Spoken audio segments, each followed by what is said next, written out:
To Mr Speaker. Charles Cheval. Mr Speaker, this legislation is about scrutiny, and in this House we've all learned to welcome scrutiny. It was an extraordinary spectacle to be present for the last speech that we heard from the opposition member Tau Henare in the general debate, where a government, I beg your pardon, Mr Quinn, it's easy to mistake sometimes when you or your colleague are on their feet, but from a person who was recently caught abusing a constituent while driving his Audi, it was a bit ironic to be mocked because my partner, a working class man who spent 15 years as a cop, started a business to do well enough for himself to buy a nice car. And I'm very proud to sit in that car, in the back or the front. In the back when my partner has his mum and needs her to go into the pharmacy and get some medication, only to be snapped by some National Party spook, lying in wait to do some dirty tricks in the election campaign. Well, you know, we're just going to come to expect this. But we know that people are actually going to focus on the issues, not on this sort of nonsense and distraction that we get from Tau Henare and the rest of the cream of the National Party. Sir,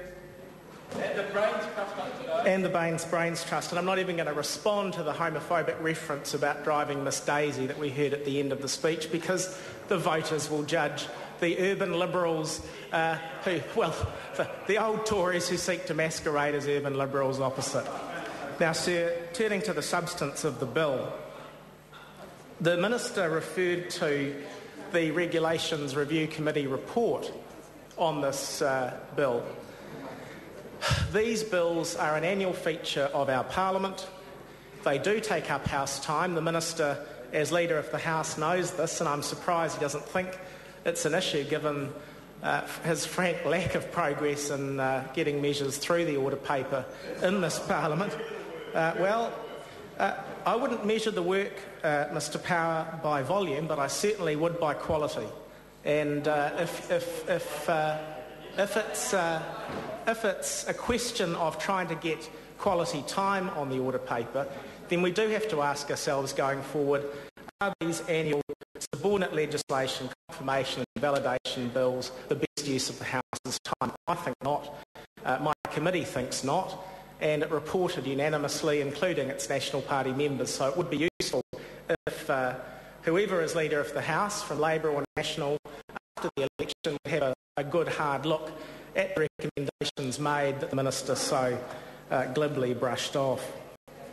Sir, the futility of this legislation is also pointed to by the procedure that's going to be adopted today for dealing with it. We're having a truncated second reading debate.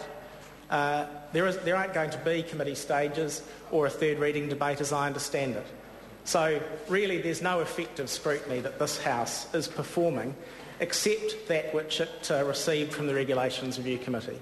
And as I pointed out in the report, sir, that scrutiny consisted of writing 6 letters to the departments concerned, asking them if there was any need to continue the measures that are contained in the bill, receiving an assurance that that was the case, and being unable to take it any further, reporting to the House accordingly. Now, if members think that that consists of this House doing its job, then I have to question whether members have an accurate appreciation of what that job is. Yes, it's important to have scrutiny of tax measures and levies. Yes, it's important to have scrutiny of delegated legislation that amends primary legislation, and those are the 2 types of measures in this bill, sir. But I'm sure that if the Standing Orders Committee had a good look at this question, got some expert advice, had a look at what other parliaments do in these sorts of cases, we could find better quality uses of the House time. And on that note, sir, I'm going to commend the bill to the House to the extent that I can in light of the scrutiny that it's received.